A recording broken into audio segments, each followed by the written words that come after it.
Here's a tutorial on how to make a really cheap improvised blow-off valve gasket on an 05 WRX. If you're like me and your blow-off valve is leaking, you can hear it, you're not hitting full boost, and you got to make a cheap gasket real quick, I'll show you how.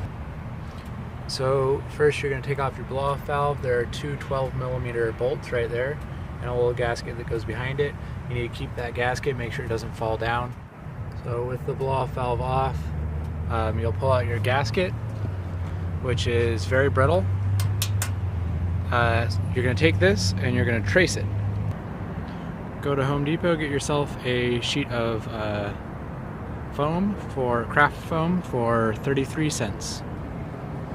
Get a razor knife or a little razor blade scraper, something really sharp. This was like $1.40. Go ahead and trace this onto your foam paper. Leave the lines a little bit wider than your gasket on the outside so you've got some room to work with. Use your razor blade to cut it out. Make these holes a little bit bigger than they need to be, and same with this center one.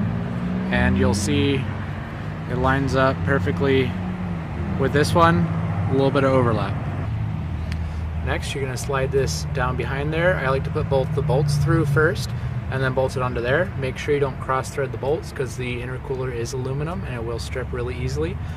Just snug it up nice and tight and a little bit of a turn after, and you're good to go.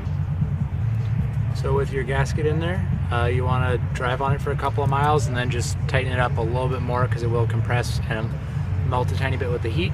If it doesn't work well, then make another one. So this is how to make a new blow-off valve gasket, DIY, Walmart parking lot for less than $2. Good luck.